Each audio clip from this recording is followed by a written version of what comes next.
Newport, Rhode Island, July 1970. Backstage at the Newport Jazz Festival, in a dressing room that smelled of cigarette smoke and old wood, Duke Ellington sat at an upright piano, his fingers resting on keys he had been playing for 50 years. He was 71 years old, his suit immaculate despite the summer heat, his presence filling the small space with a quiet authority that made younger musicians instinctively lower their voices when they walked past. Marvin Gaye stood near the doorway, 31 years old, wearing a cream-colored suit that marked him as someone from a different world. Motown, pop music, the hit machine. He had been invited to the festival as a courtesy, a crossover artist who might bring in a younger crowd, but everyone backstage knew he didn't belong here. Not really. Jazz musicians had a way of making that clear without saying a word.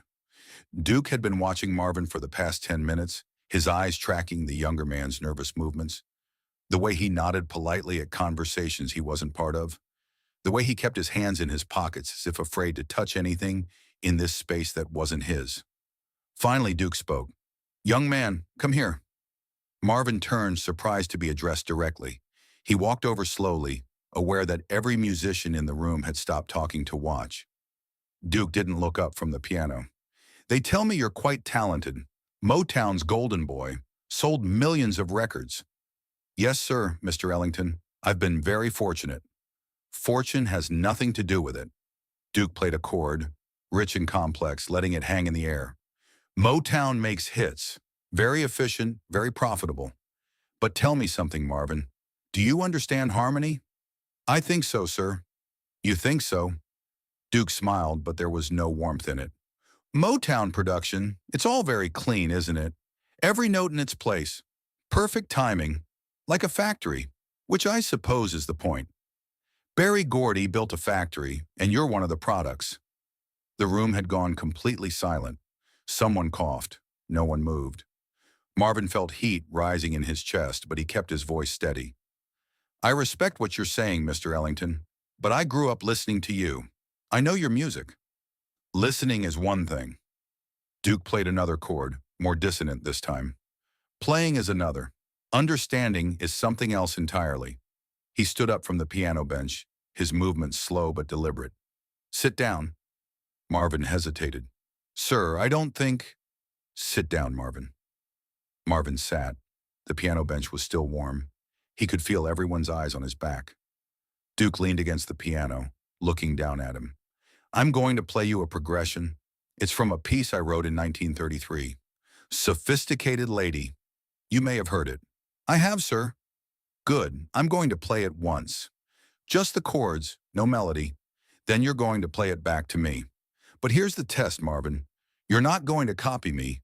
You're going to add your harmony on top of mine. Show me what Motown taught you about music."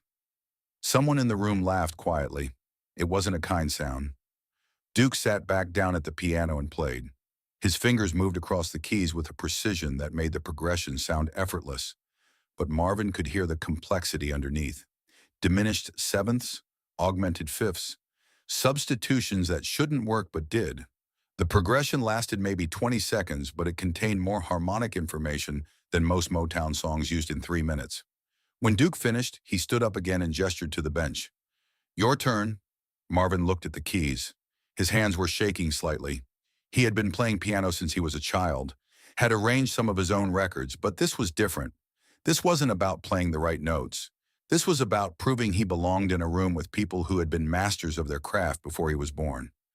He placed his hands on the keys, started to play Duke's progression, got through the first 4 bars, then stopped. "I need to hear it again." Someone in the room sighed audibly.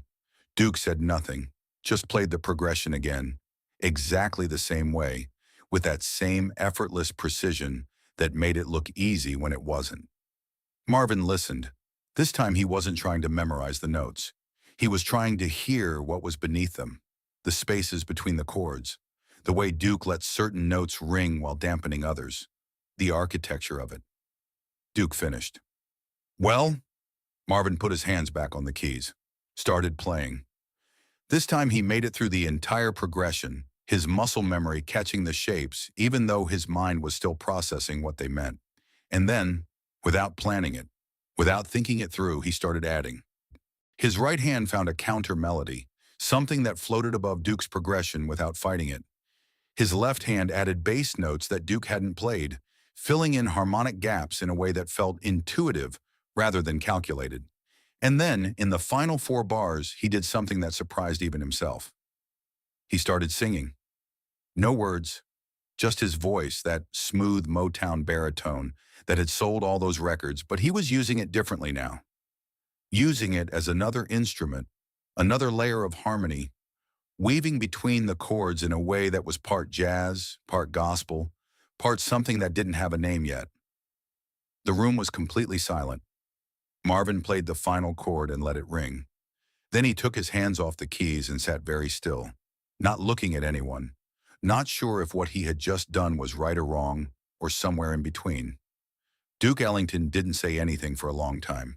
He stood by the piano, one hand resting on its top, his face unreadable, and then someone noticed that his eyes were wet. "Mr. Ellington?"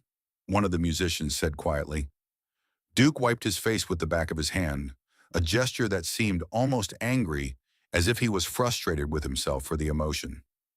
"How long have you been playing piano, Marvin?" "Since I was 7, sir."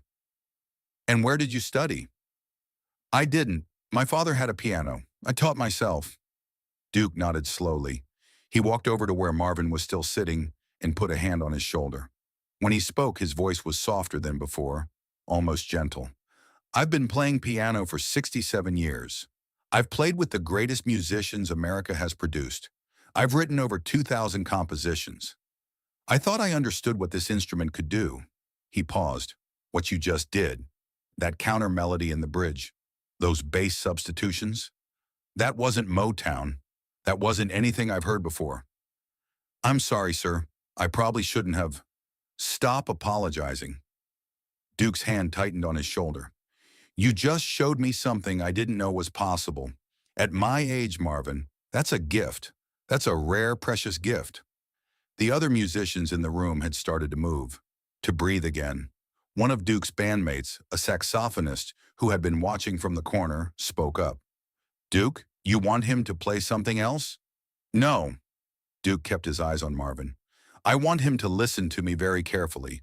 You have something, young man, something that can't be taught. Motown knows how to package it, how to sell it, but they don't understand what it is. Do you understand what it is?" Marvin shook his head. "I just play what I feel, sir. That's the problem. You don't know your own value. You're letting other people tell you what you are, what you're supposed to sound like, what you're supposed to say." Duke sat down on the piano bench next to him, both of them facing the keys. "I'm going to tell you something, and I need you to remember it. You're not just a singer. You're not just Motown's product. You're a composer who doesn't know he's a composer yet. And if you keep letting other people define your music, you're going to die without ever knowing what you could have been." The words hung in the air, heavy and prophetic. Marvin didn't respond. He couldn't. Something in Duke's voice had touched a place in him that he didn't usually let anyone see. The part that felt trapped by the smooth, romantic image Motown had built. The part that wanted to say things that love songs couldn't contain. Duke stood up, adjusting his suit jacket. "Stay for the show tonight. Watch what we do.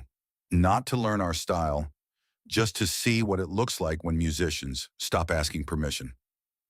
That night, Marvin sat in the audience while Duke Ellington and his orchestra performed. He watched the way Duke conducted, sometimes barely moving, letting his musicians find their own paths through the arrangements. He watched the way the band communicated without words, the way they built something together that was more than any individual could create alone. And he understood for the first time what Duke had been trying to tell him. 8 months later, Marvin Gaye recorded What's Going On, the album that Berry Gordy said was too political, too risky, too different from what had made Marvin successful. The album that Marvin had to threaten to quit Motown to release.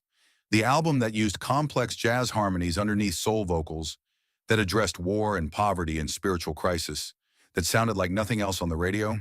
The album that proved Duke Ellington right. In 1973, Duke was asked in an interview about young musicians who had impressed him. He mentioned several names, people who had studied at conservatories, who had impeccable credentials. And then, at the end, he mentioned Marvin.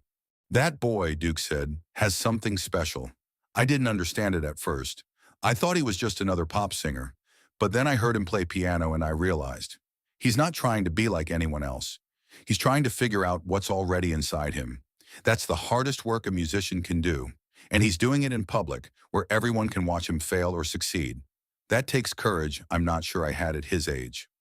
Duke Ellington died in May 1974, 3 years after What's Going On changed soul music forever.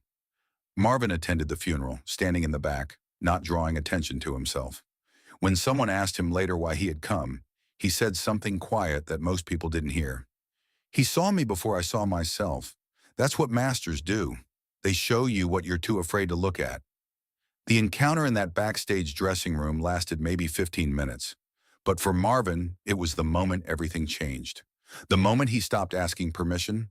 The moment he stopped letting other people tell him what his music should be. The moment he became, finally, the composer Duke had seen hiding behind the Motown image. Years later, musicians who worked with both Duke and Marvin would talk about that day at Newport. They would talk about the test, about Duke's tears, about the way the room felt when Marvin played. They would talk about how Duke, a man who had seen and heard everything, who had played for presidents and royalty, had found something unexpected in a 31-year-old soul singer from Detroit. And they would talk about what happened next, how Marvin took that encounter and turned it into permission. Permission to be complicated, permission to be political, permission to stop being Motown's product and start being his own artist. The test Duke Ellington gave Marvin Gaye that day wasn't about technique. It wasn't about proving who was better or more talented. It was about recognition. One artist recognizing another. One generation telling the next that it's okay to be more than what people expect. That it's okay to scare people with your truth. Duke's tears weren't about sadness. They were about recognition. About seeing something that reminded him why he had spent 67 years at a piano. About seeing the future of music sitting on a bench, scared and uncertain, waiting for someone to tell him it was okay to be great. Marvin understood that eventually, but it took time. It took fighting with Berry Gordy. It took refusing to perform the way Motown wanted. It took risking his career to make the music he needed to make. And it all started with an old man at a piano, asking a young man to show him what he was hiding.